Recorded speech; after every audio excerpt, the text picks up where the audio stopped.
2025-26 Fall Convocation. Please join me in welcoming Vice President of Strategic Enrollment Management and Student Affairs, Terrence Harris.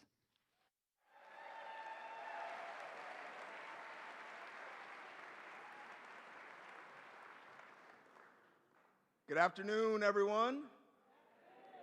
Oh, you're here, you're ready.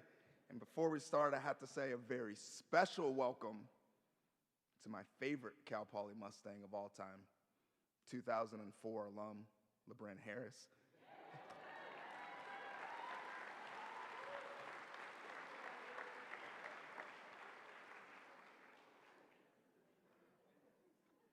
And I'm just waiting for the teleprompter.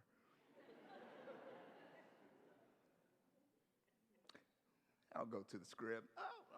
Here we go. I'd like to begin by acknowledging that Cal Poly sits on the traditional lands of the Yaktichu Tichu Yaktilhini Northern Chumash tribe of San Luis Obispo County and region. The Yaktichu Tichu Yaktilhini have a documented presence in this area for over 10,000 years. The Tilhini peoples have stewarded their ancestral and unceded homelands, which include all of the cities, communities, federal and state open spaces within the San Luis Obispo County region. These homelands extend east into the Carrizo Plains toward Kern County, south to the Santa Maria River, north to Ragged Point, and west beyond the ocean's shoreline in an unbroken chain of lineage, kinship, and culture. Welcome to the 2025-26 academic year and to our annual convocation.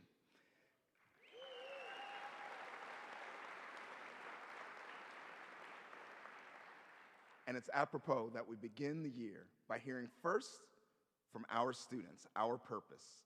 Please join me in welcoming ASI Student Body President and fourth year Bioresources and Agricultural Engineering major, Mark Cabaliza.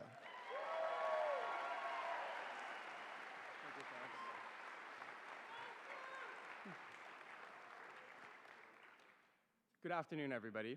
My name is Mark Cabaliza, and I'm a fourth-year Bioresource and Agriculture Engineering student from the College of Food, Agriculture, and Environmental Sciences. And I have the honor and privilege of serving as the ASI president this year. President Armstrong, thank you for inviting me today to share a student perspective as we reflect on the coming year.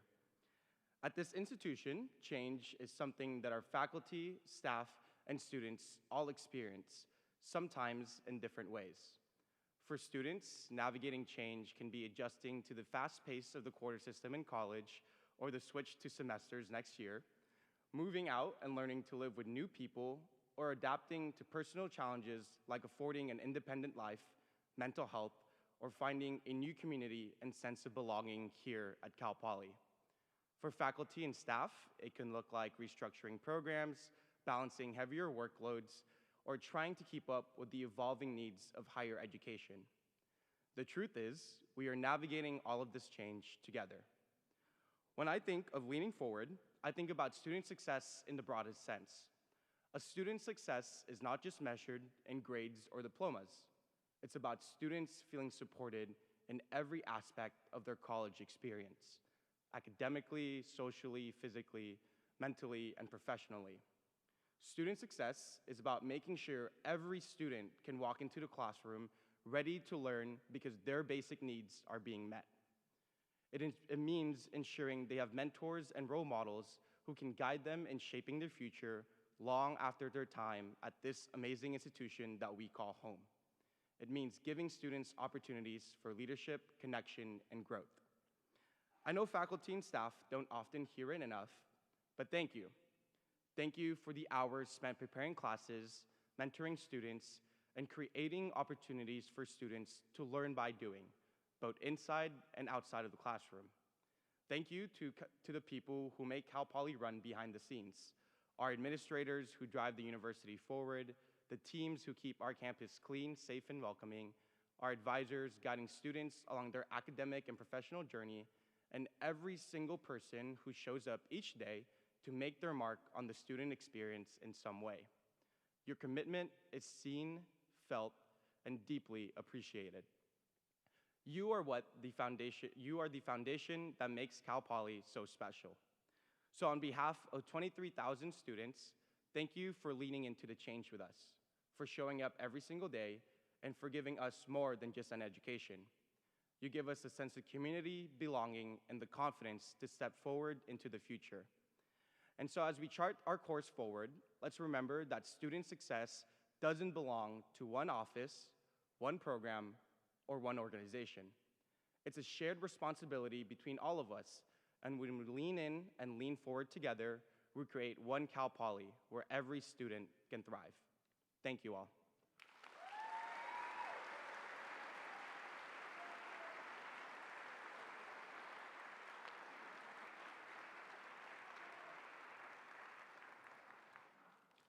Thank you, Mark. It's already been such a pleasure working with you, and I cannot wait to see what you and your fellow students accomplish. Please welcome our next speaker, representing the California Faculty Association, Lisa Kawamura.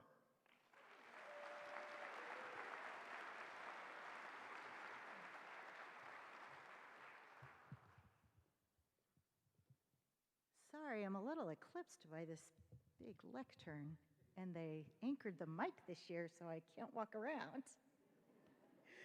Good afternoon, everybody. My name is Lisa Kawamura, and I am your CFA, or California Faculty Association Chapter President here at Cal Poly.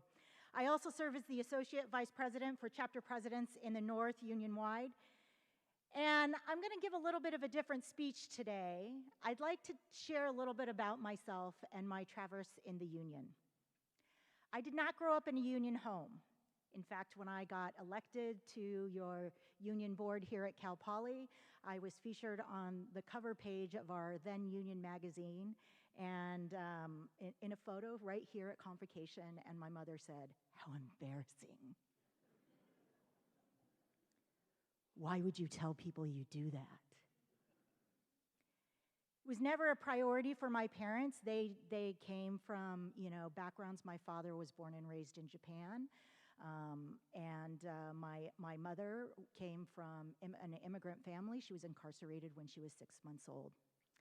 And because of that incarceration, my grandparents had a very hard time making a living. Neither of my grandparents or my parents have a college education. And so being part of the workforce was something that my father knew, but was not part of a union as he went through his working days. And so when I got involved in the union, my parents were very surprised. My mother thought that what we do is put people in, what do they call them, concrete boots. And I told her we don't do that anymore. I wasn't actually an official union member for a really long time. When I first got here almost 30 years ago, I've been a temporary employee. I'm starting my 28th year at Cal Poly as a temporary employee. We paid what it was called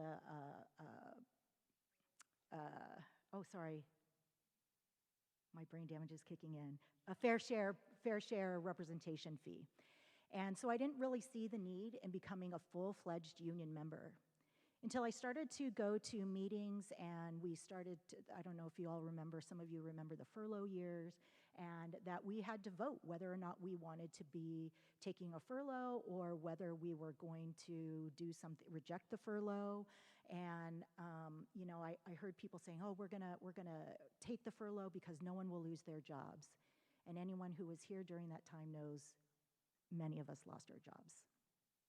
And so it was actions like that convinced me that I needed to be a full-fledged member of CFA, because we can't do it alone. And since the Janus decision, now those of you who are still represented by CFA who are not members do not pay anything.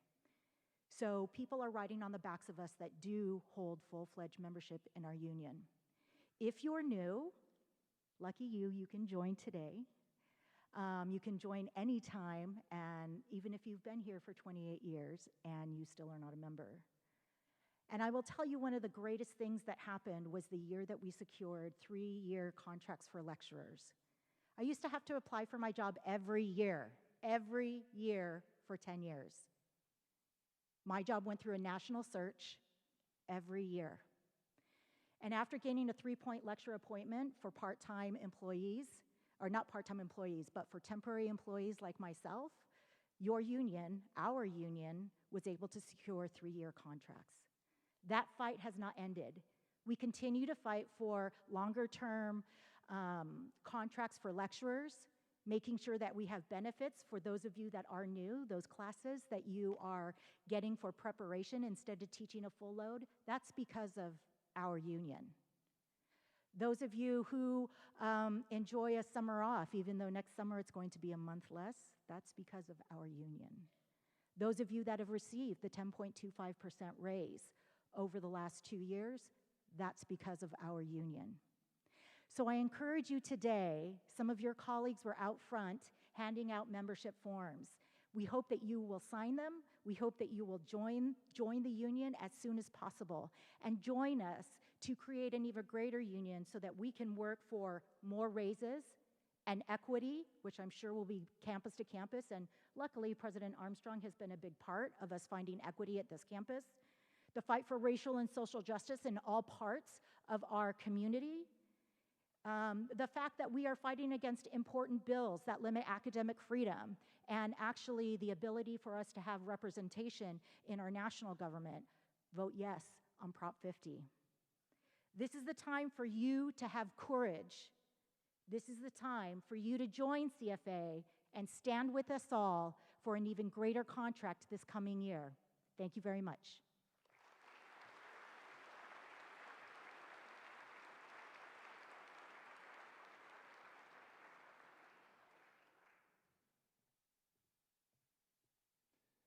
Thank you, Professor Karamura. And now we will hear from the CSU Employees Union representative, Tom Randall.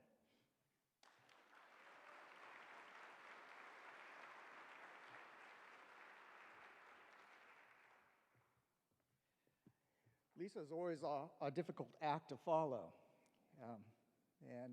I'm Tom Randall, and I am the chapter president here at San Luis Obispo.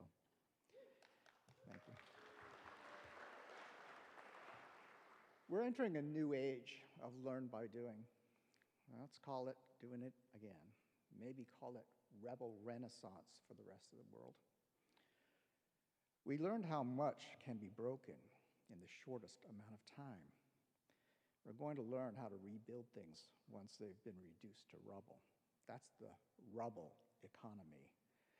We've always known that breaking things can be done in an instant, almost without the slightest of thought.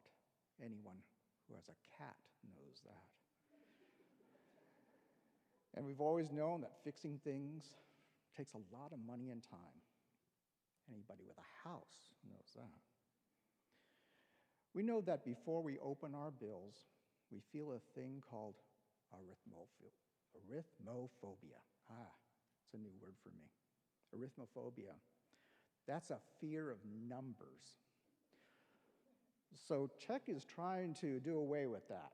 Just subscribe with autopay and they will never send you a paper bill again. There are things that can be burned down without a fire.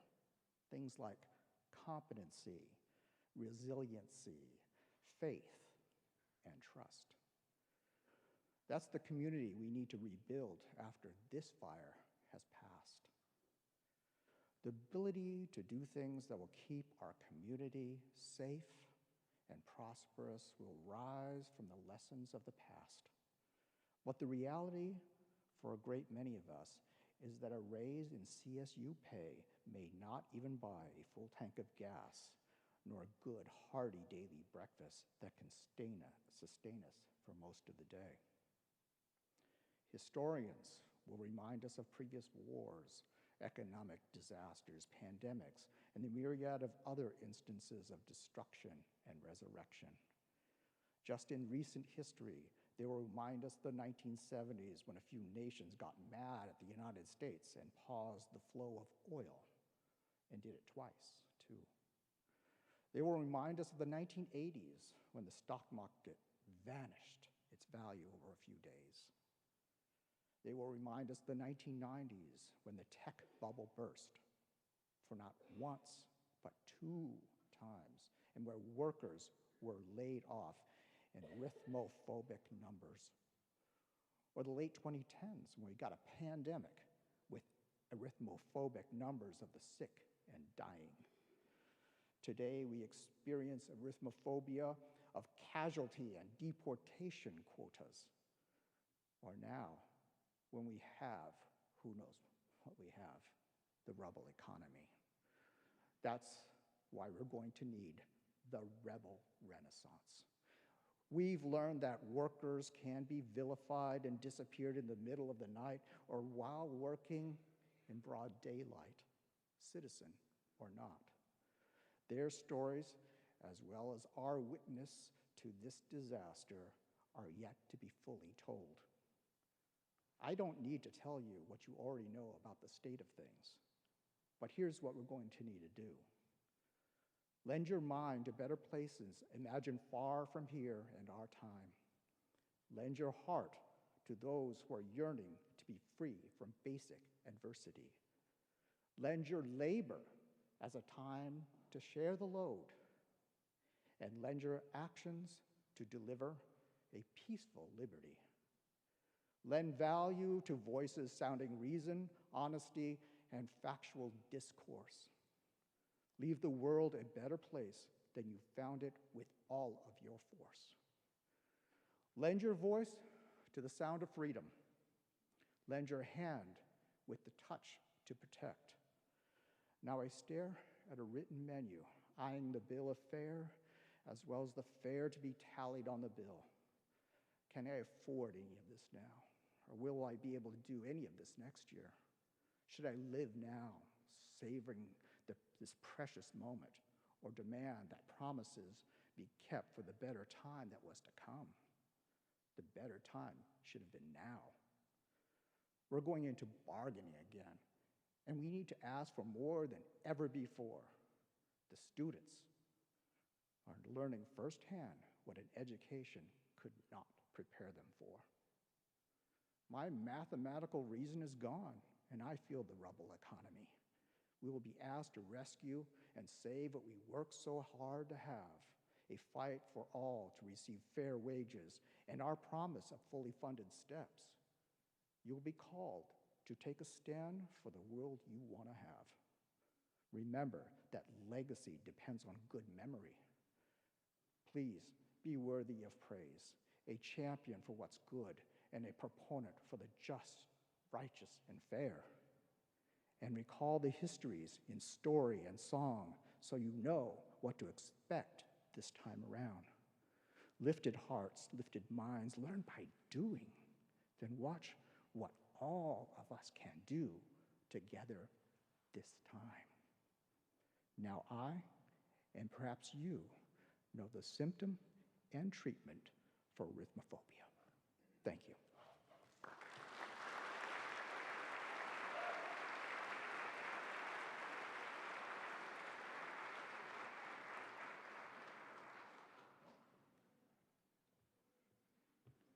Thank you, Tom. And it is now my pleasure to introduce to you an amazing university leader, the chair of our academic senate, Dr. Jerusha Greenwood.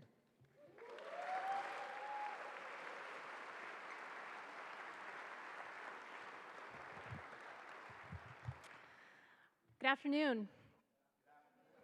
That's right. Thank you, President Armstrong, for the invitation to speak today. My name is Jerusha Greenwood, and I'm a professor in the Experience Industry Management Department in the College of Agriculture, Food, and Environmental Sciences. I'm very honored to be starting my 3rd year as the Academic Senate Chair, my final year. So this will be my final convocation. Before I do begin with my remarks, I want to recognize the hard work that went into uniting our campuses. I know Maritime folks are here. I think I saw you here somewhere. Hi. Let's give them a round of applause.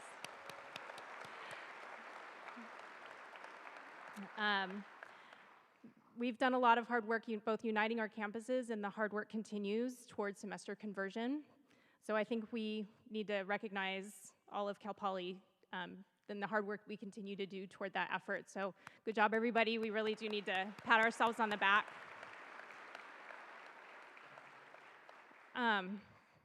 This may be a surprise to you, but I'm a huge Star Trek: The Next Generation fan. It was one of my COVID rewatches.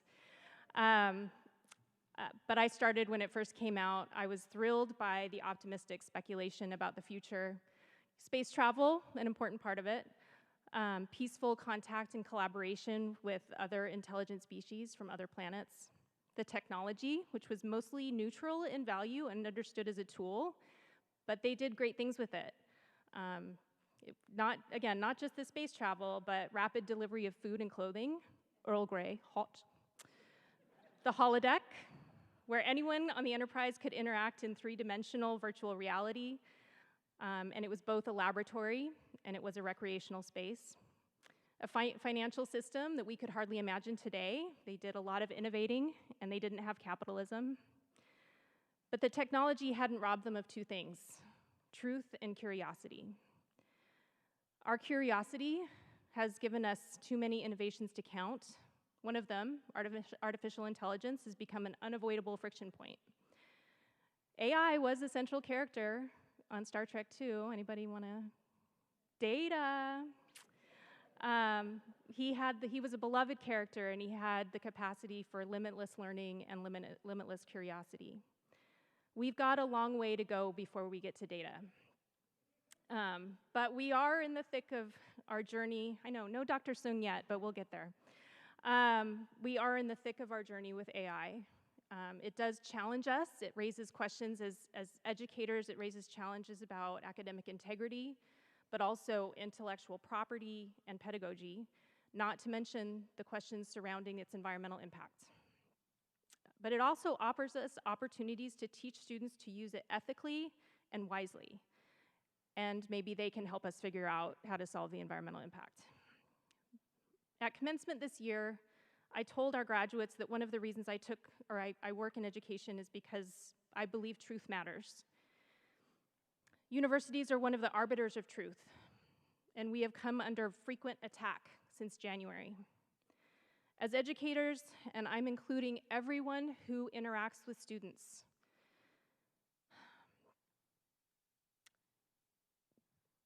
our jobs are complicated now, more than before. And AI is one of those reasons. The sources it draws from aren't necessarily truthful, and it's our job to help students discern the truth in waters increasingly muddied by misinformation, disinformation, and malignant ignorance. So what does this have to do with Star Trek? One of my favorite quotes from Star Trek is from very early on in the series. The first duty of Starfleet, let me start over. The first duty of every Starfleet officer is to the truth, whether it's scientific truth or historical truth or personal truth. It is the guiding principle on which Starfleet is based. I might adjust the quote a little bit, and I hope you'll join me in folding it into a little corner of your mind where you can keep it safe and turn to it when you feel bombarded by the weight of our evolvingly trepidatious environment. The first duty of every Cal Poly community member is to the truth. That's the guiding principle of a university. We shouldn't underestimate the challenges ahead. The attacks on truth are frightening, and it is normal for us to feel how we feel about that. But I'm also confident in our collective success because we share these same unwavering commitments to truth and student success. Through our innovative pedagogy, through research that addresses real-world problems, and through the strength of our community, we will ensure that our students are prepared not only for careers, but for lives defined by truth and purpose. And as we face these challenges, I think it's important to remember the words of a prominent historian right now of these times, Ruth Ben-Ghiat. She said, "We must persist in being carriers of the truth, however upsetting to others our words might be." Good luck this year, thank you, and engage.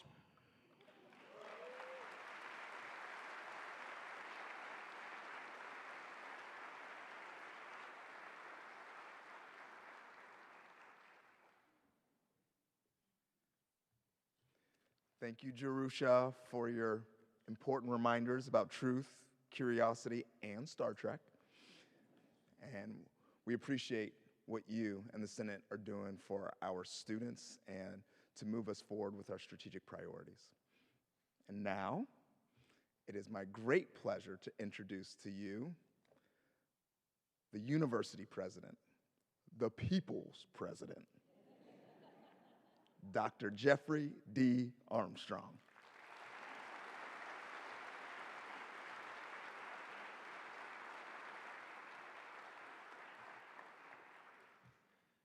Thank you. How's everyone? As we begin this academic year, we're fortunate to be surrounded by an abundance of ideas, talent, and opportunity. And it certainly starts with the people in this room and those watching online. Thank you all for joining us. A special thanks to our previous speakers, Academic Senate, student government, and our union leaders. Jerusha, I'm thrilled with the reference to Star Trek, the next generation. And hopefully, they don't invent that data, emotion chip anytime soon. To all our speakers, thank you for always focusing on student success and the success of our faculty, staff, and our community.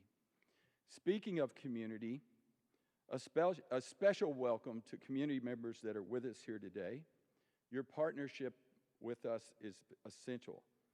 We're grateful to have you with us as we work towards an abundant future for Cal Poly, our students, and our community on the Central Coast in California. Now, let's try to hold our applause until we at least get through first the city of San Luis Obispo. Mayor Erica A. Stewart.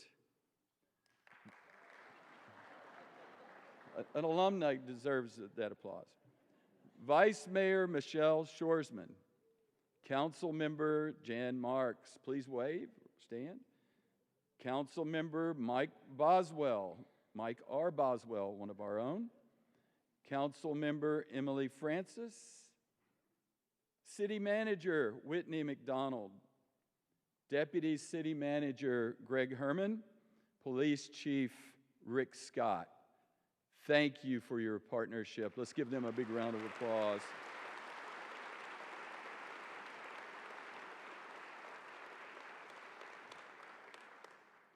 From the County of San Luis Obispo, we have Supervisor Dawn Ortiz-Legg with us today.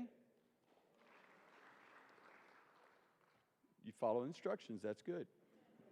Two others, County Administrative Officer Matt Pontus, another alum, and Director of Airports Courtney Johnson. Let's give them a big round of applause.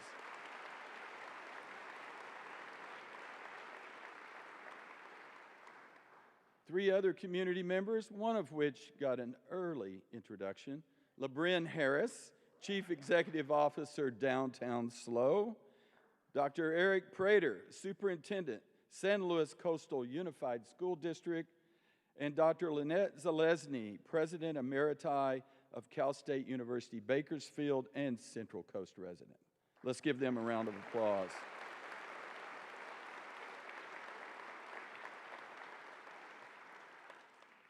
I also want to introduce some of our university leaders who joined us or changed their roles since the last convocation. So please hold your applause until we get to the end. Al Liddicoat, Interim Provost and Executive Vice President. Al will introduce some additional academic leaders later in the program. You met Terrence Harris, Vice President of Student Affairs and Strategic Enrollment Management.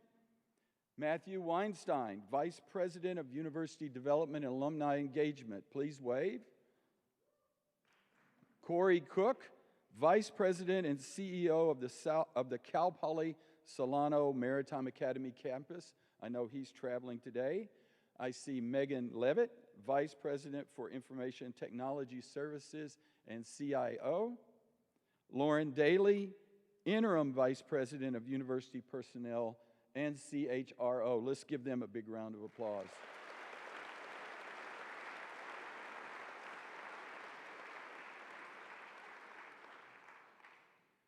There's another person who is here. Sharon and I, and I'll introduce her a little bit later, are celebrating our 15th Convocation. But, oh, thank you. But you need a bigger applause for this next individual, Dean Emeritus and Director of the Frost Fund, Phil Bailey, his 57th Convocation.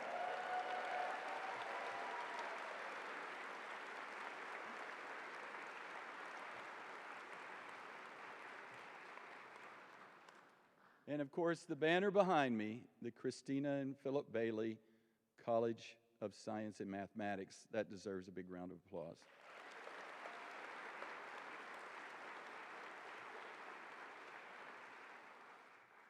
Well, you heard from Mark earlier, our student body president, but we'd also like to recognize Allison Engel, who is chair of the ASI board, and Xander Levine, who is chair of UUAB. Let's give them a nice round of applause.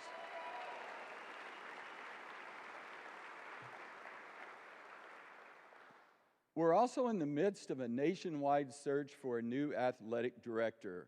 We're excited and really pleased and have gratitude for Don Oberhelmut's service and his retirement. Athletics are an important part of university life, learned by doing, and our brand. We're looking for a leader who will champion academic excellence, competitive success, and who will partner across the university to support our student athletes. Last but not least, welcome to all our new and returning faculty and staff. Raise your hand if you've joined Cal Poly in the last year. Please wave. Give them a big round of applause.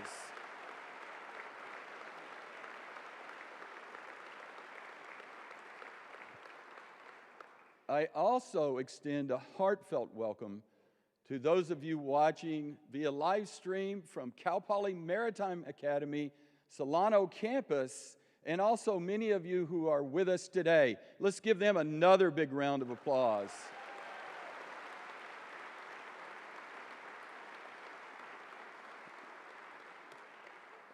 As you know, until next year, we're on different schedules. Cal Poly Maritime Academy's on a semester schedule. They started last month. We had the opportunity to welcome faculty, staff, students, cadets, parents, and supporters to campus, and the energy was electric. Finally, I'd like to thank over to my left my wife and best friend Sharon for her unwavering support.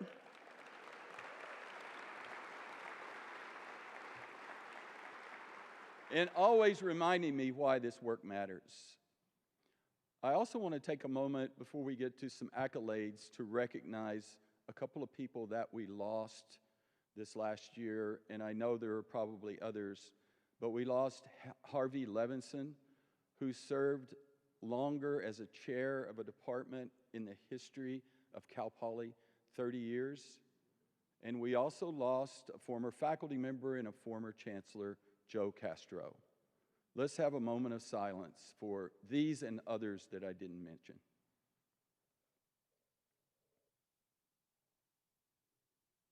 Thank you. As we begin the academic year, I always reflect on how far we've come.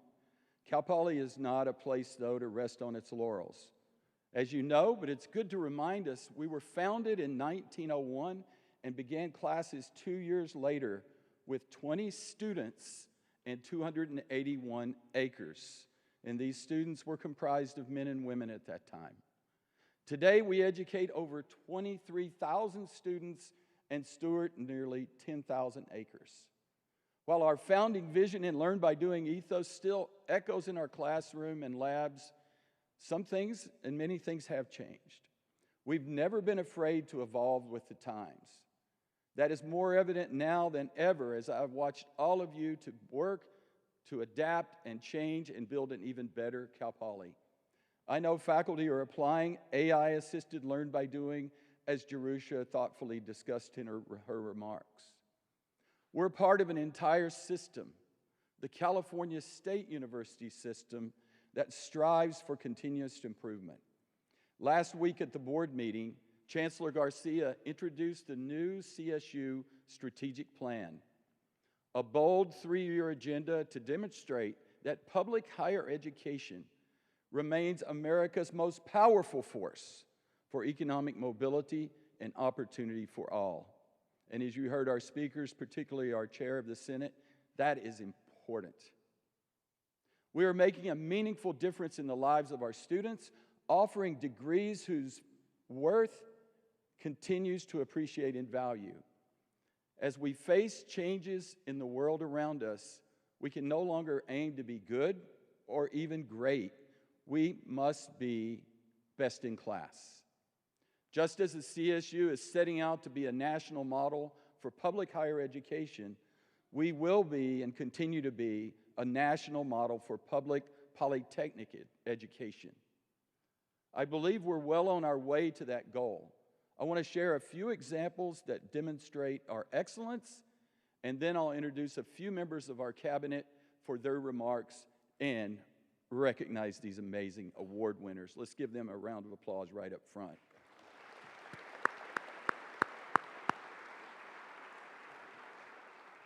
Early this year, I was asked to testify in Congress to address anti-Semitism on campus. I want to thank the CSU and our campus and overarching community for your support. I emphasized then and again today that our goal is continuous improvement.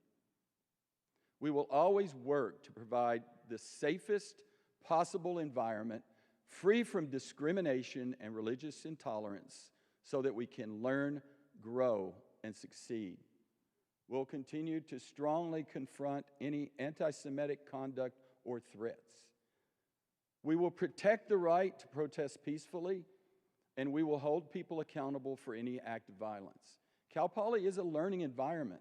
Violence of any sort has no place here. So please join me in keeping those thoughts in mind. As we think about building best of class partnership, we need to think about a proud history of collaboration with local businesses, government agencies, and educational institutions to build a thriving regional economy and support the success of our beautiful Central Coast.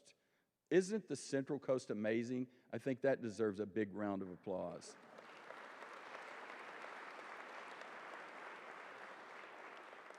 Our community colleges are crucial partners. We will continue to welcome many transfer students from Cuesta and Allen Hancock colleges. We appreciate the work and collaboration of President Jill Stearns and President Kevin Walters. Let's give them a big round of applause.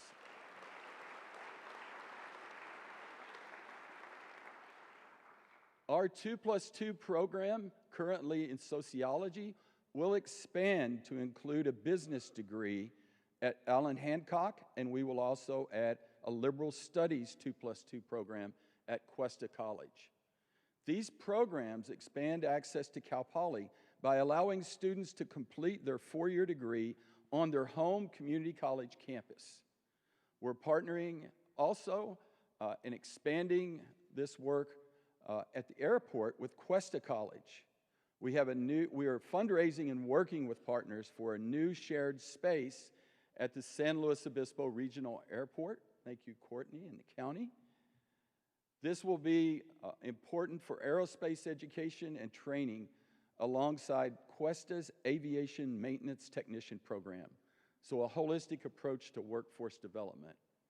It will help provide the full spectrum of workforce needs and increase access to high-wage careers in our region. So thank you to Dr. Jill Stearns, Bill Borgsmiller, ACI, and a REACH founder, anonymous donors, and the Cuesta and Cal Poly teams for your efforts and partnerships. Let's give them a big round of applause.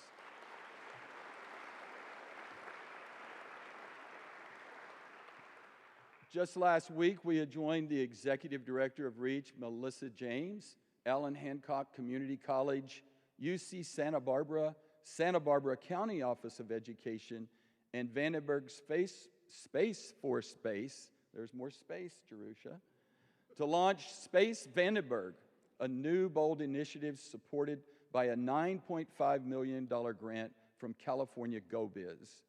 This effort will elevate and celebrate our region's role in the global space economy, create high-quality jobs, attract new investment, and expand innovation. Meanwhile, up north, our partnerships are expanding into Solano County and the Bay Area, spurring local workforce development while providing grant funding for Cal Poly. We will open doors to more community college partnerships, along with business alliances, partnerships with unions for shipbuilding, defense infrastructure, potential training centers, and so much more. These efforts will bring educational opportunities and learn by doing to our students while strengthening workforce development, economic growth, and national defense. As mentioned earlier, I want to point out, and I want to join Chair Greenwood and also congratulate our teams on the integration with Cal Poly Maritime Academy. It was just 15 months ago when the CSU proposed integrating our two universities, the CSU moving from 23 to 22 universities. And by November, I think in warp speed, the Board of Trustees approved it. And now, less than a year later, we're operating as one university under a shared leadership structure and preparing for full academic integration. This progress did not happen by chance. It was driven by the vision of Chancellor Garcia, her team, and the CSU Board of Trustees. And it was made possible by the hard work and open-mindedness of people across both campuses. The benefits are already becoming clear. New student enrollment is up nearly 11% this year, and we expect the Solano Cal Poly Maritime Academy campus to continue to grow by 10% annually for the next several years. With academic integration next fall, all students will be Cal Poly students. This means, regardless of their campus, students will be on the same fee structure and eligible for the same financial aid benefits.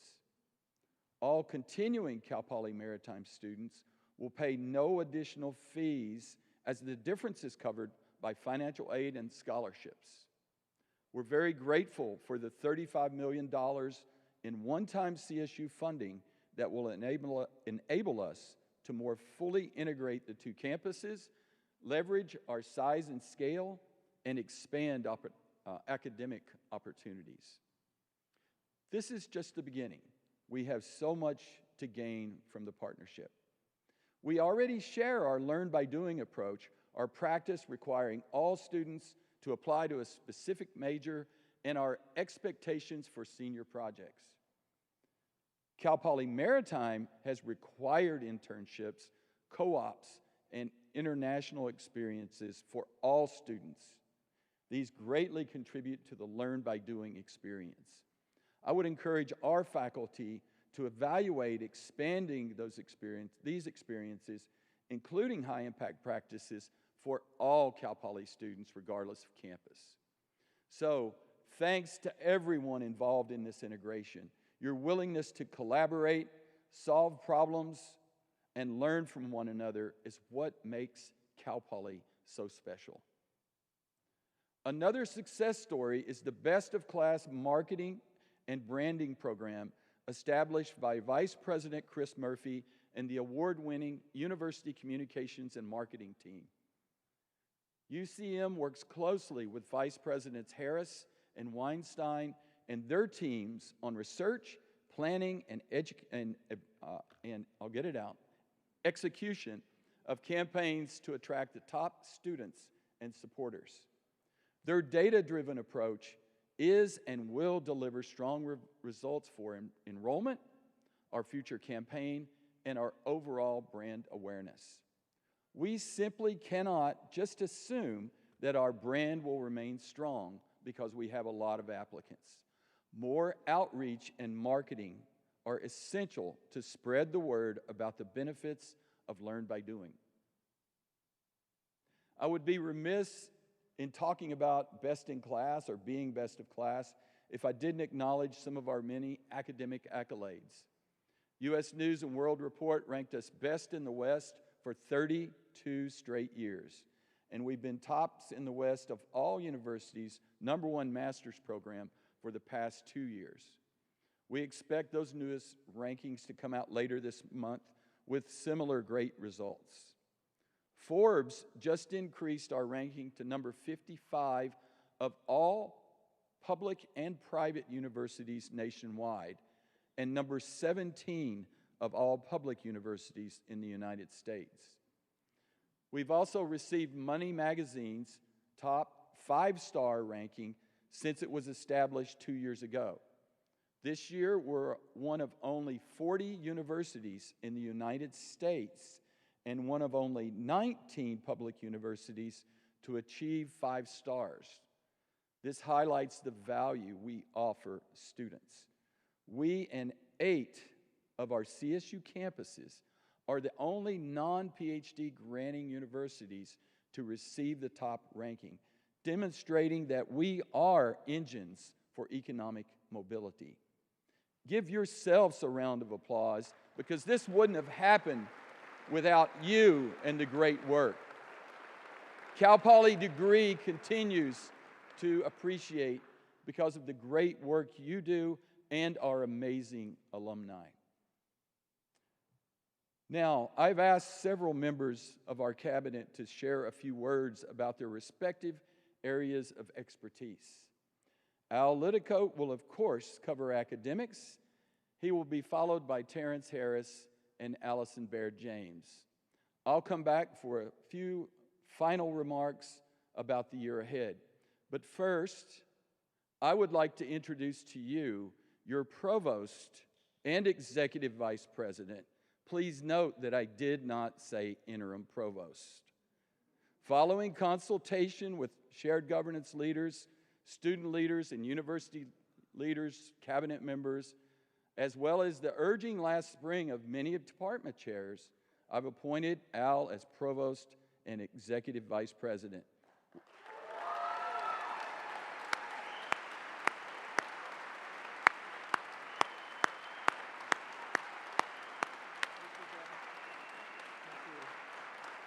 Enjoy the applause.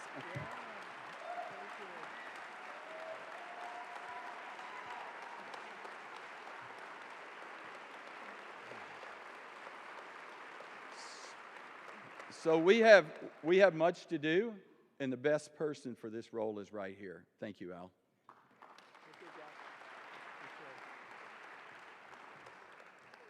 Well, thank you for the applause. It's so humbling to be able to continue in this role and serve as your provost. I am so delighted to have this opportunity, and in large part, it's the support of this community that has made it possible.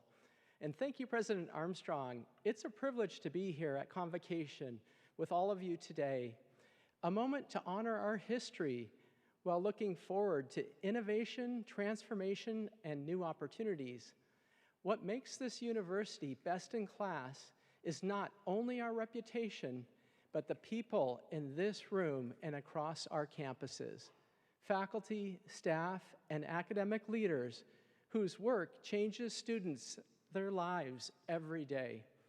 From leadership to every corner of campus, your work embodies our shared mission of student success.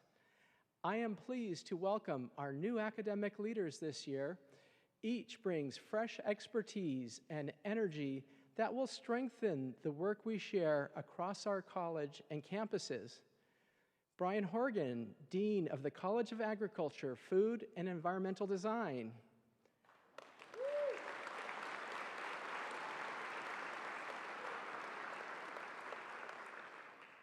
Mark Swackhammer, Dean of the College of Architecture and Environmental Design.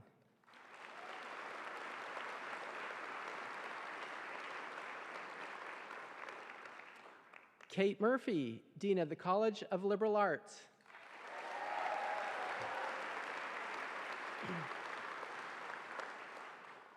Bob Crockett, Interim Dean of the College of Engineering.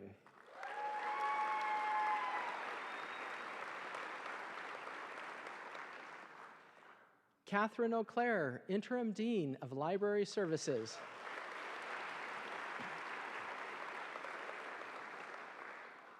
Eric Jones, Superintendent, Cal Poly Maritime Academy.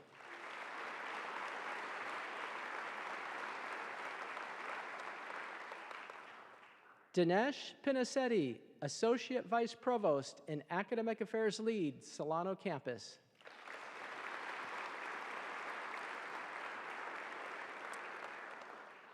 Graham Benton, Associate Vice Provost, Solano Campus.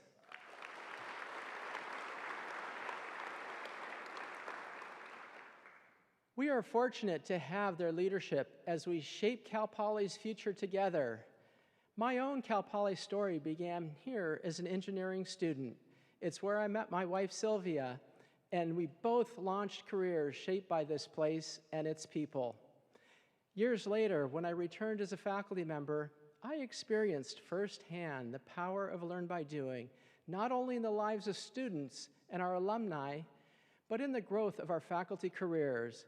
That's why I believe so strongly when we invest in our faculty and staff, we are investing in our students. Their success is inseparable from ours. That commitment is visible in our continued faculty growth. This year, we welcome our 6 cluster hire cohorts, building on an initiative that since 2017 has brought in more than 50 new professors with a retention rate above 90%.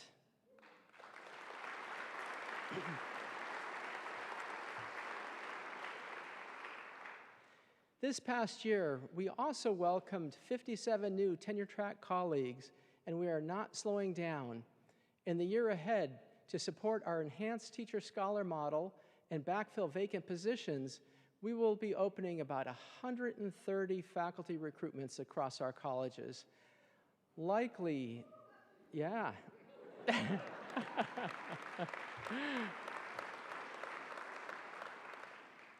That's likely the largest single-year investment in faculty in Cal Poly's history. That momentum carries directly into the academic transitions before us. Faculty and staff play a central role in this work. With Cal Poly Maritime Academy, colleagues are aligning curricular and accreditation while preserving maritime strengths and expanding polytechnic opportunities. And with semester conversion in 2026, we are enhancing, advising, simplifying roadmaps, and preparing for year-round operation, which President Armstrong will expand on later in this program. At the center of all of this is Learn by Doing. Employers repeatedly tell us Cal Poly graduates are ready day one, not only because what they know, but also for the confidence, creativity, and skills they develop at Cal Poly. Looking ahead, we will continue to strengthen Learn by Doing experiences further by growing internships, co-ops, undergraduate research, and international learning. Scaling high-impact practices across every college, strengthening faculty and staff professional development. These steps yield lasting value for students and strengthen the scholarly community that depend on excellent faculty and staff. This is how we remain best in class, not by standing still, but by leaning into innovation, honoring our traditions, and seizing new opportunities. I am grateful to each of you for the work you do every day to support our students, colleagues, and community members. It is now my privilege to recognize colleagues who embody excellence, Learn by Doing, and a tireless focus on student success in their work every day. I am pleased to begin first this portion of today's award presentations. Each of these individuals was nominated by their peers. Students also weighed in the selection of our distinguished teachers and outstanding faculty advisors. Thank you to everyone who took the time to nominate one of your colleagues. Our first award is Distinguished Teaching. Awardees are recognized for their excellence in teaching, contributions to student engagement and achievement, innovative instruction, and commitment to student success. Our first honoree, a professor in aerospace engineering, known for presenting some of the most complex materials in a way that her students can understand. Her courses are challenging and valued, and her guest speakers, including astronauts and NASA scientists, are always memorable. Students appreciate her humor and her wicked smarts.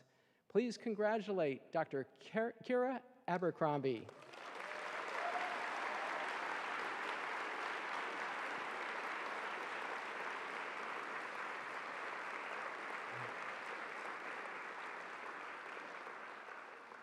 Dr. Abercrombie, please come to receive your award.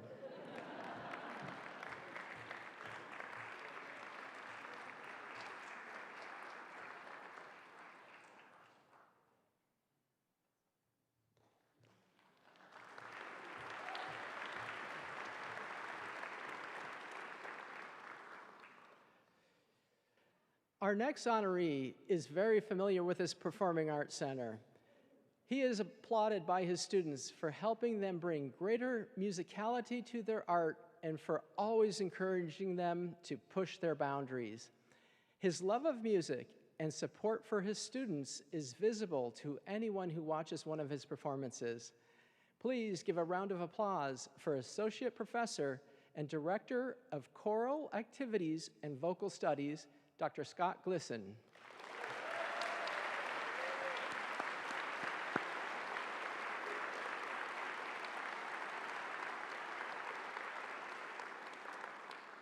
Dr. Glisson, please come to the stage.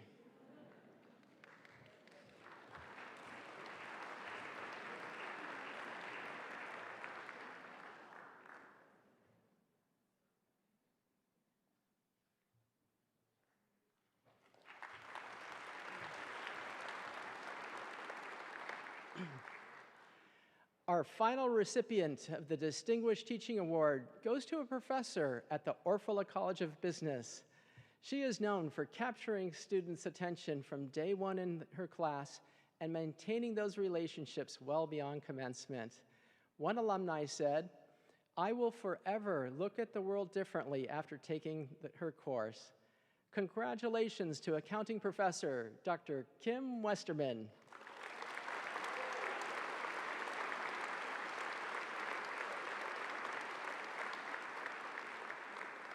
Dr. Westerman, please join us for the presentation of your award.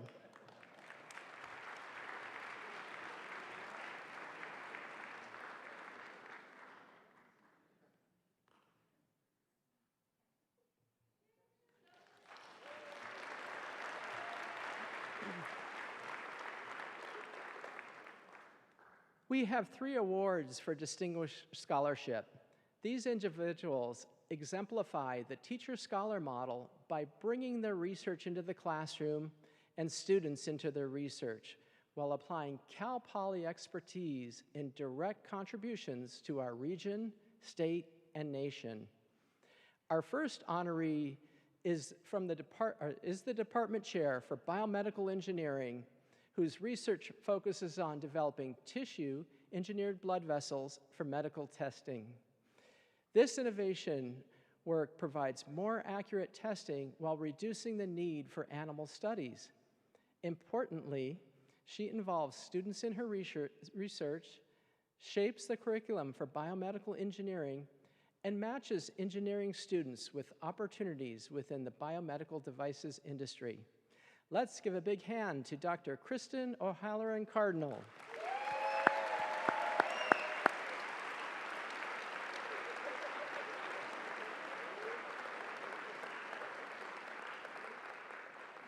Dr. O'Halloran Cardinal, come on up to the stage.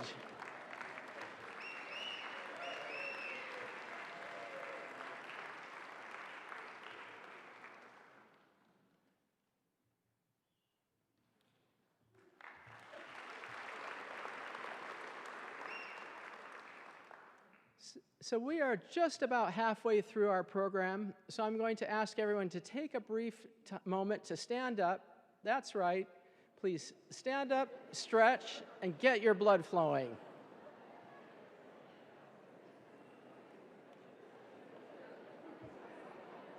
Okay. You can sit back down now. Very quick, brief stretch. If you want to thank someone for that break, please thank Dr. Sarah Keetle.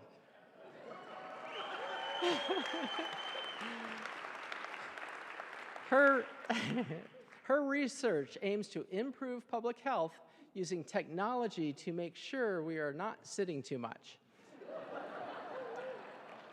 She is passionate about science training and education and is broadening the minds of the next generation of scientists. Please clap your hands for distinguished scholar and professor of kinesiology and public health, Dr. Sarah Keetle.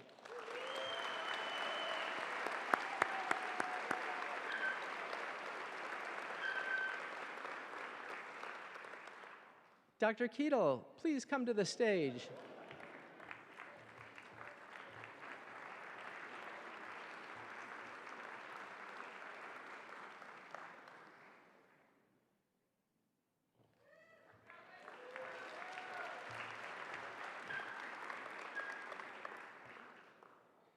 Our final distinguished scholar today is tackling some of the most challenging issues of the day, researching the ethical and policy implications of artificial intelligence and other emerging technologies.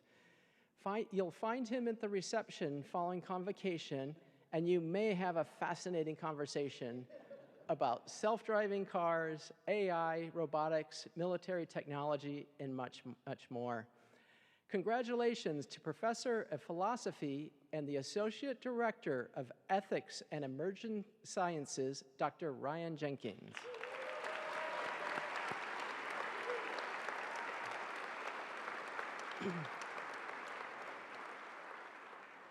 Dr. Jenkins, please join us at the stage to receive your award.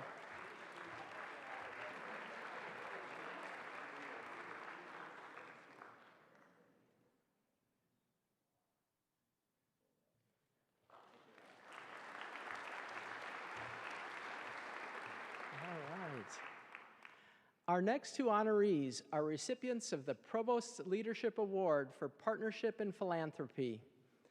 Our first winner has recently retired and is unable to join us today, yet her efforts are highly valued. She worked tirelessly to secure grant funding and promote diversity and inclusion within engineering education. She is a mentor to countless students and has helped secure nearly $10 million in grants from the National Science Foundation. A tremendous thank you for your work goes to Industrial and Manufacturing Engineering Professor, Dr. Liz Thompson.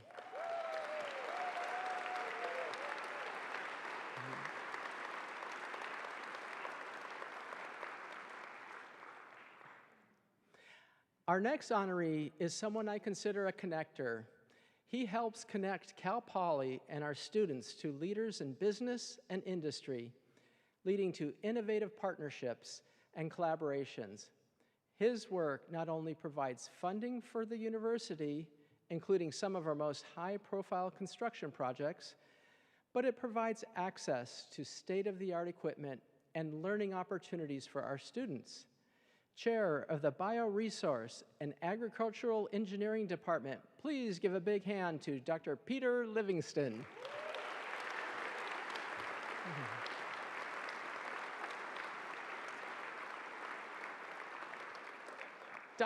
Dr. Livingston, please come to the stage to be recognized.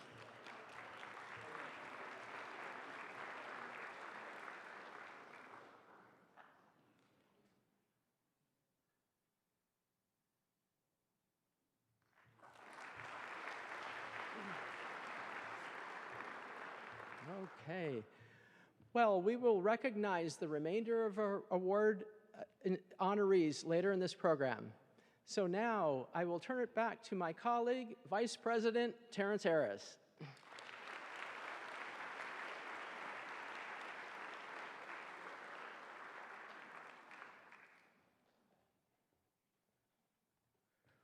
Well, congratulations to all of our award winners, and a very special congratulations to our provost, Al Litico.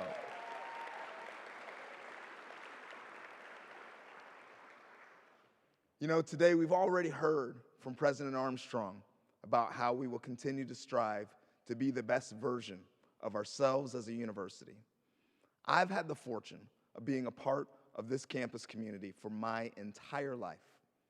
My parents earned their degrees here in 1973 and worked on this campus for decades.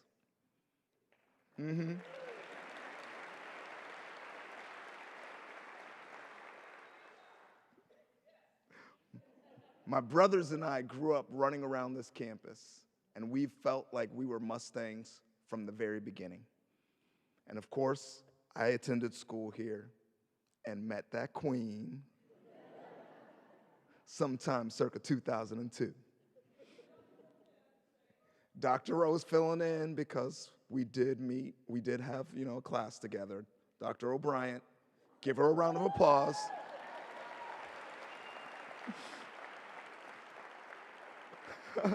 But if there's one thing that I know to be true about Cal Poly, it's the pride and passion that people have for this campus and for our students. It's this pride, it's this passion that continues to encourage us to strive for excellence. Last week, one of our team members shared a social media thread that was titled, "I Miss Cal Poly." What ensued was a group of past students talking about their firsthand experiences at Cal Poly and how much it shaped their lives. And when I think about being best in class, it's these stories that I think about. I think about the responsibility and the opportunity that we have as members of this community to not only serve our students today, but serve our students of the past and our students of the future. We owe it to ourselves and we owe it to our students to not just be good, to not just be great, but to be our very best. As I've gotten to know more about Cal Poly Maritime Academy, I know that the faculty, the staff, and the students, both past and present, have that same sense of affinity. Many of the stories that were shared on that thread start with excellence in the people on this campus. You know who it starts with? It starts with you. As faculty and staff, the work that you do sets the tone for the experiences that our students have, for the environment that they live and learn in. To say it simply, we have amazing students on this campus, and they cannot be their very best without you. So thank you for all that you do.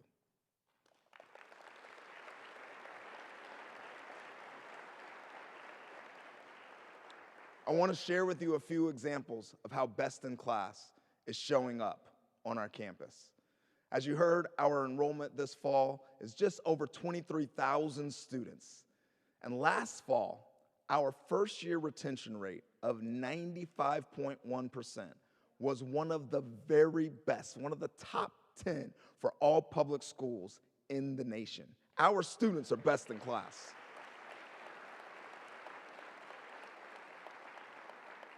The Cal Poly Scholars Program, which launched in 2012 to create more affordable and achievable pathways for students who are Cal Poly ready. Each year, the Cal Poly Scholars Program continues to grow and succeed, with nearly 13,000 degrees awarded so far and about 3,000 scholars enrolled as of last fall. We continue to see participants in this program meeting or exceeding campus graduation rates. By reducing financial barriers and creating an environment where students can thrive, the program strengthens both individual success and the richness of Cal Poly's community through the diverse backgrounds and experiences of our scholars. Our Students with Dependence program is another success story, not just for Cal Poly, but for the entire CSU system. In 2023, we became the first in the CSU to hire a full-time student services coordinator to lead the Students with Dependence program, which offers services, resources, and support to about 170 pregnant and parenting students. Shout out to Courtney Moore.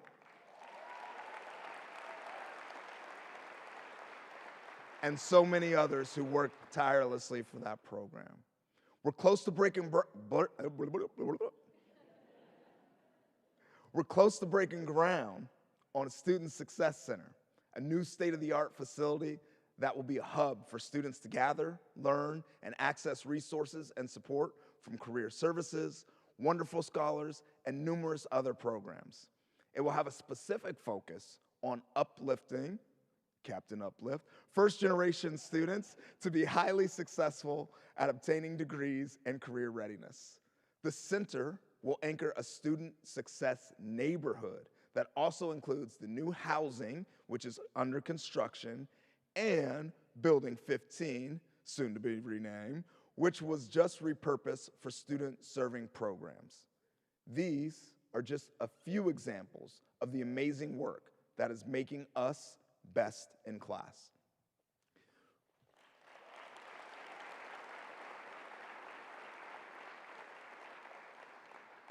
Recently, as we've kicked off Move In and WOW, I've had the privilege of speaking in several different settings to our students. And by the way, a shout out to everybody who lended a hand for Move In. So many parents have commented on how amazing that process has been. We can't do that without you who volunteer, so thank you, thank you, thank you for doing that.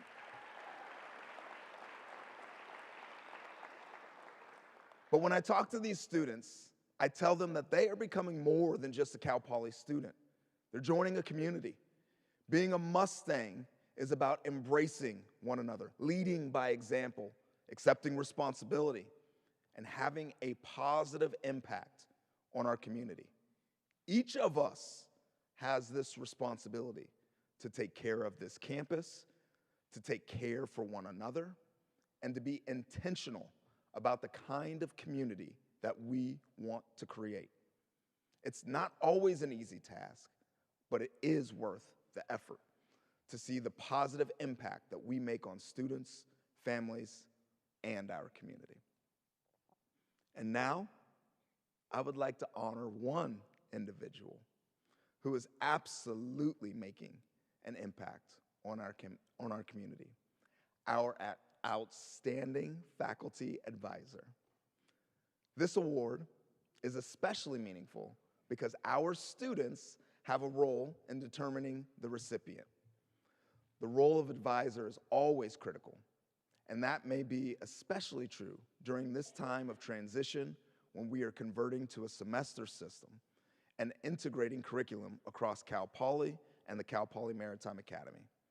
Students are anxious to ensure they have the right courses needed for graduation, and this professor has created extensive materials for both students and faculty to advise on the semester conversion and support student success and completion rates. Known for her signature humor and warmth, we're gonna switch this up a little bit. Come on. Please give a big hand to College of Engineering, Dr. Jennifer Mott.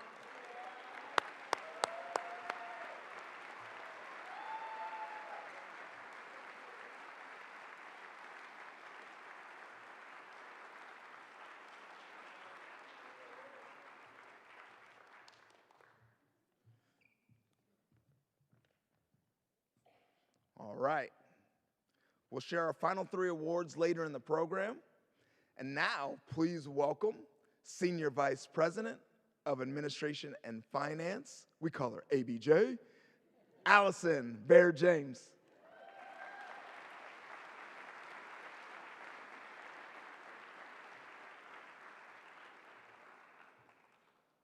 Thank you, Terrence. So during our new student move-in last week, colleagues from across Cal Poly teamed up to carry boxes, answer questions, and turn long lines into welcome moments. No titles, just people showing up for students. That's Cal Poly. That's learn by doing in real life. And that same spirit shows up every day, long after move-in. Thank you to every staff member across Cal Poly. You're the first smile, the quick solution, the steady hand that keeps our students learning and our community connected. You engage students and keep this university moving. That is excellence. Whether you work in a studio, a shop, a field, an office, or online, your work lifts students every single day. If you spent last week moving boxes, directing traffic, or answering that question, where can I find ... 400 times, regardless of your title, consider this a giant high five. You turned chaos into calm with patience, good humor, and Mustang spirit.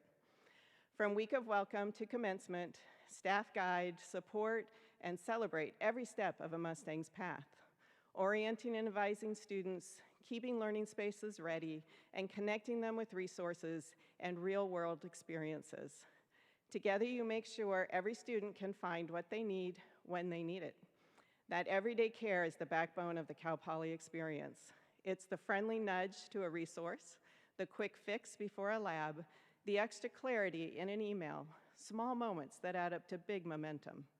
And as we begin this year, I'm thrilled to welcome our colleagues and students from the Cal Poly Maritime Academy to the Cal Poly family.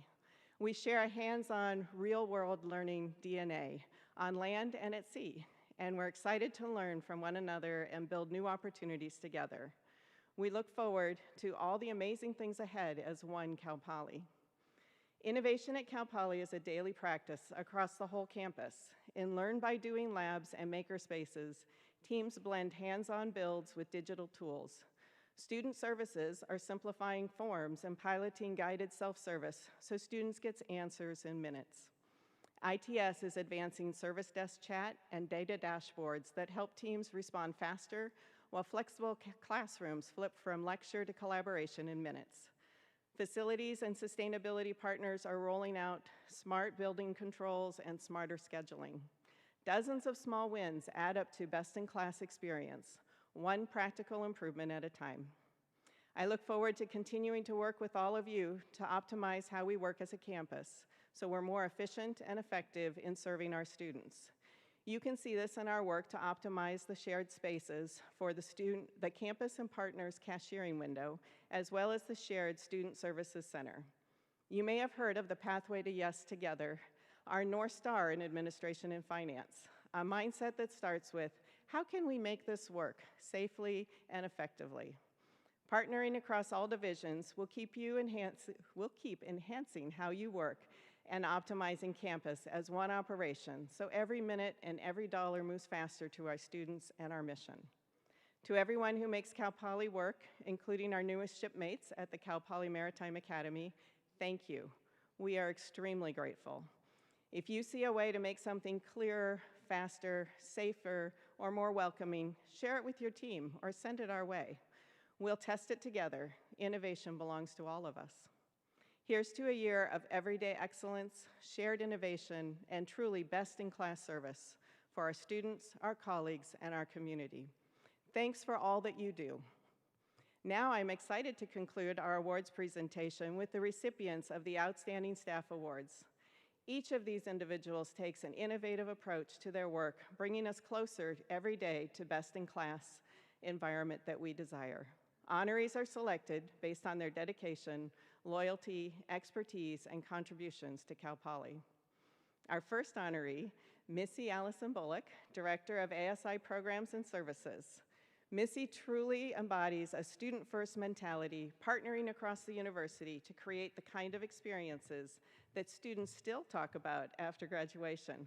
Whether it's rodeo, a Mustang Mile fun run, or morning on the green, Missy's behind the scenes making sure our events are safe, fun, and student-centered.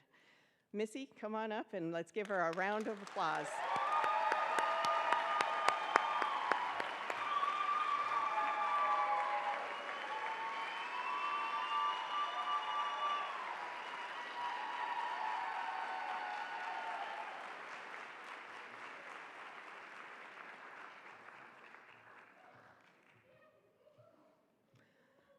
Our next honoree displays technical skill and creativity as our university photographer.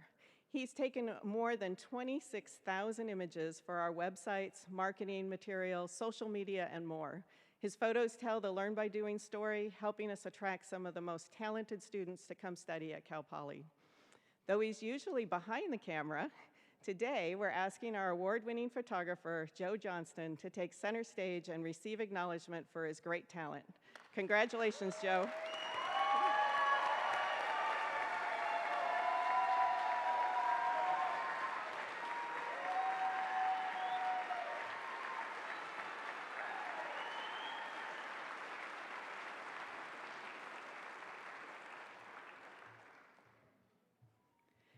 Our final honoree is now retired, and we're so pleased that he returned to campus today.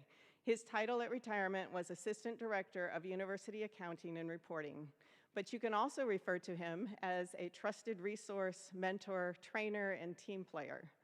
D. Lewis was always the first to step in to support a colleague, whether they needed help with accounting or anything else. It is that level of dedication and loyalty combined with excellence in financial reporting that earned Dee this award. A big round of applause for Dee. Come on up.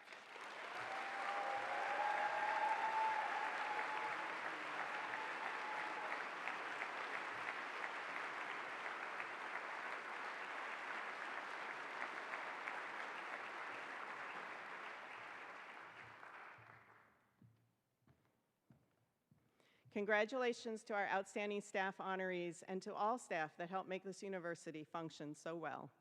As President Armstrong often says, you are our unsung heroes, and today we want you to know how much we really appreciate you. And with that, I turn it back to you, President Armstrong.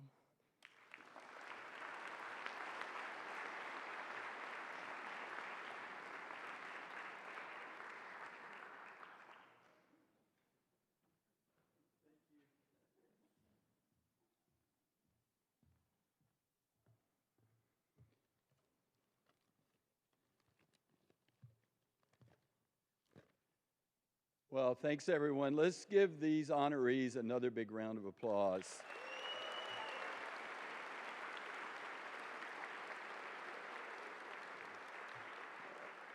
I also want to recognize a couple of special people that are here today with Al Liddycoat, his wife Sylvia, and his mom Yvonne. Let's give them a big round of applause.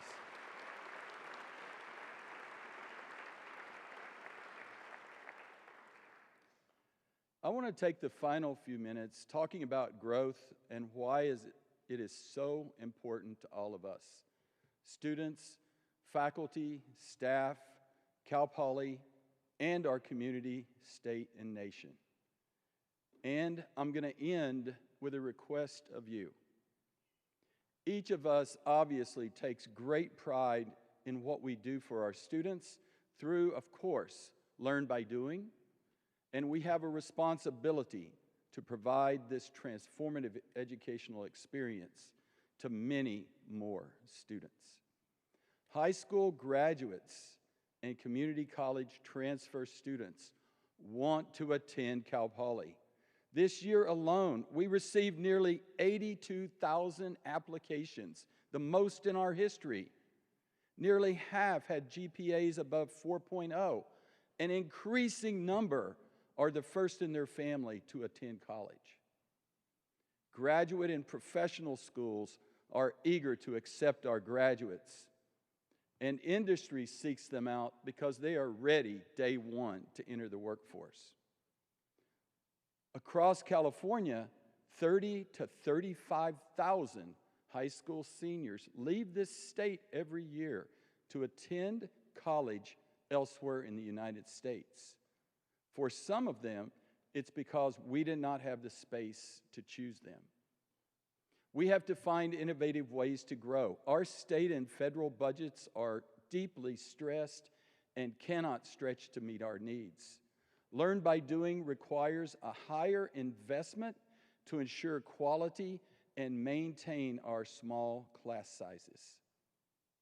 We know it is money well spent, but we cannot continue to expand this legacy of Learn by Doing without more resources. Growth is also needed to achieve a decades-long goal to continue to increase faculty and staff compensation to match the caliber of our university and the cost of living in this community. That, I hope you will give a big round of applause.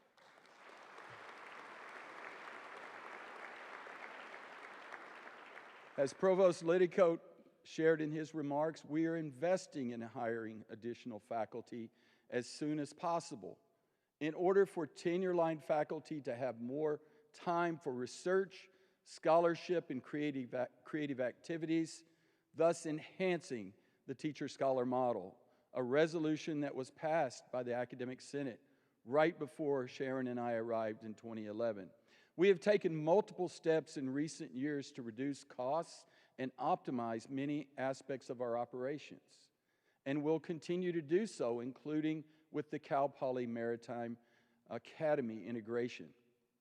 Over the years, we have refined our strategic fees to support student success while lowering the net cost of attendance for California students that are in financial need.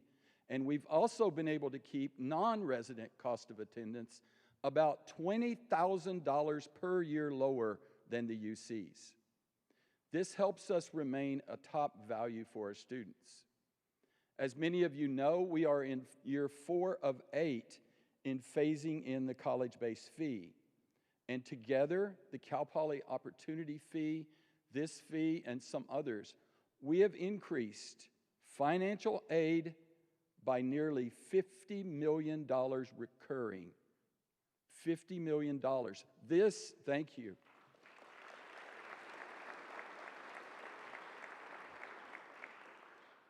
This has allowed many more financially challenged California students to say yes to Cal Poly. You can see that growth is essential. And as we continue to phase in our fee structure, we must remain committed to be responsible stewards of these resources. We have to ensure that every dollar supports our mission, not making change simply for change's sake.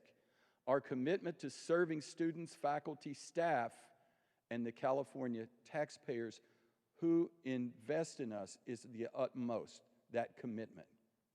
So I want to offer a huge thank you to all of you, especially our Academic Senate, our ASI, faculty and staff, both current and past leaders, whose support, questions, tough questions, and refinements have helped us be prepared for this critical moment in our university's history. Thank you.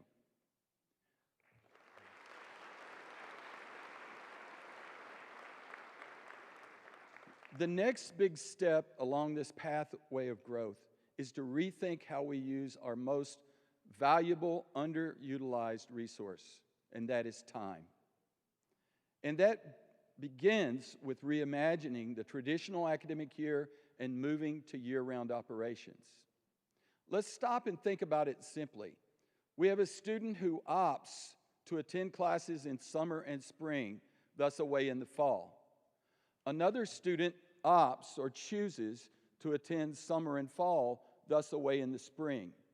We've just created an available seat in a lecture, a lab, and a bed on campus.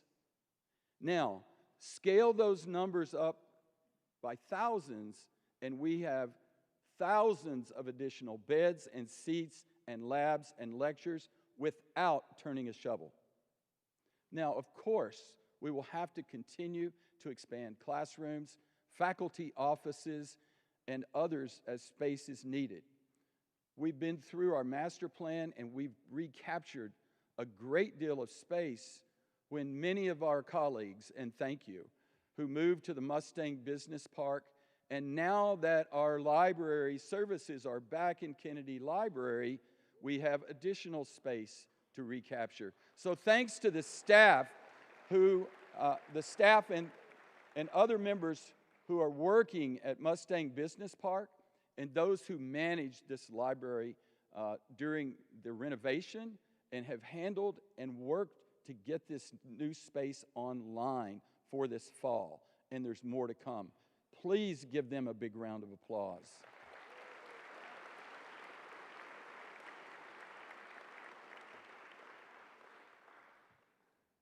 We are adding and improving our space with the construction of the Jacobson Animal Health Center, the George Wurtzel Plant Sciences Center, as Terrence mentioned, the Student Success Center, and also the John Madden Football Center.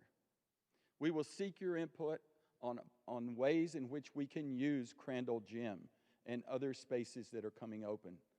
And we will use all our spaces more efficiently by using them at a greater capacity in the summer.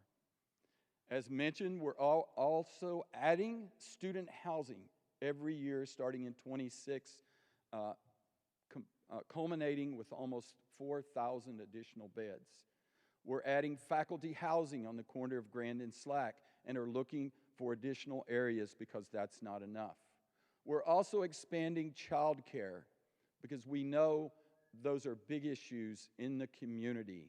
They're critical. It's also critical to have the regional economic development and create more jobs for partners and spouses who come into this community. And it's not just for us, but it's for the rest of our community, healthcare, K through 12, community college, and beyond. So for year-round operations to work, both academically and logistically, we have to have a critical mass of students that are living on campus and in residential classes during the summer. Research with current and prospective students and parents has shown strong support for year-round. We have good data on that. Internships and study abroad are highly desired. If we build it, they will come. While we will hire new faculty with summer duty and fall or spring off terms in mind, current faculty will have the option to shift to a summer-fall or summer-spring schedule, but will not be required to do so. Faculty can also continue to engage in applied research, teaching, or other opportunities during their own duty or off-duty term, during which they're eligible to receive pay up to 125% of full-time. Many of you have experienced that during the summer, but it can be different off terms. So request requires careful planning and implementation. One person who I waited to introduce now is Vice President for Strategic Initiatives and Advocacy, Jessica Darren. I believe she's over here.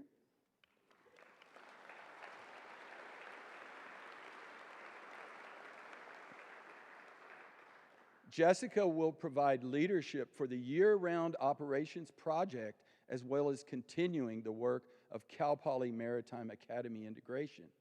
Dr. Rachel Fern Flores, who deserves a big round of applause.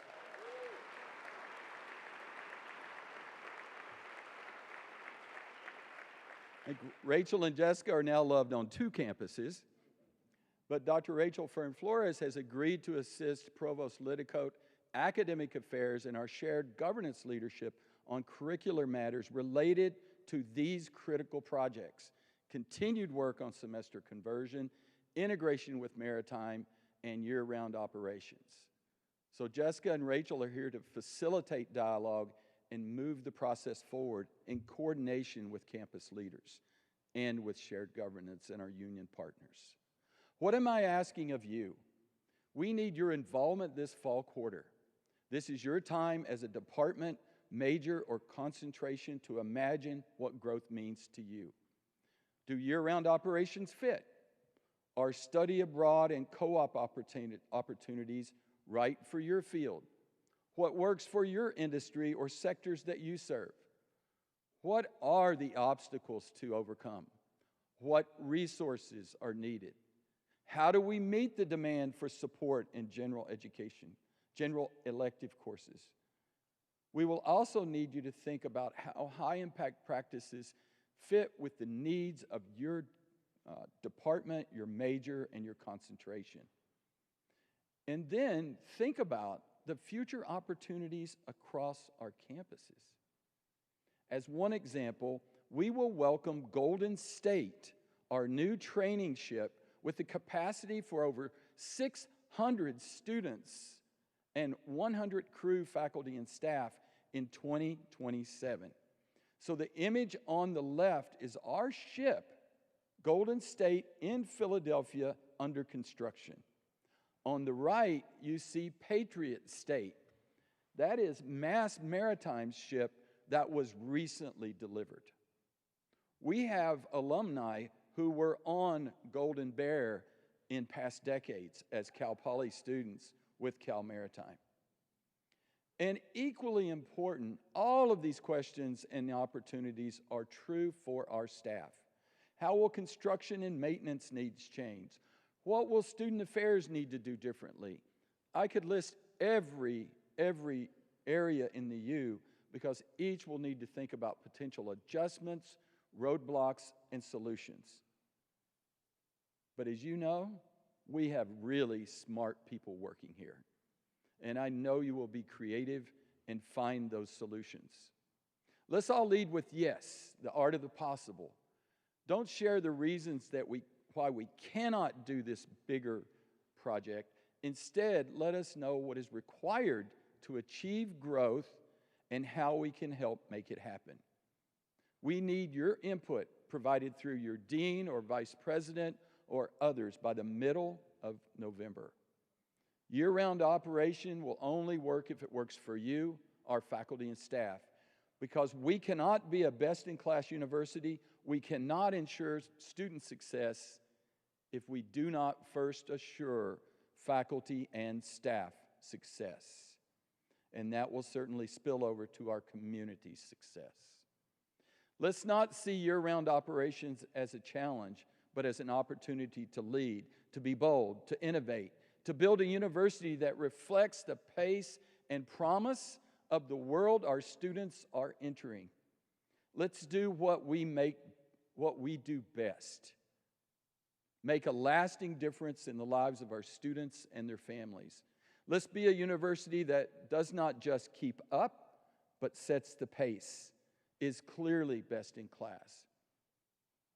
It is a critical time in higher education. And we have to embrace who we are and our strengths, focusing on learn by doing and the teacher-scholar model for undergraduate and master's students, and build to the future. This is our moment. We can meet it with action, with courage, and with the spirit of learn by doing that defines us. Together, we can shape a future worthy of every student who has said and will say, I choose Cal Poly. Thank you, and thank you for choosing Cal Poly. Thank you.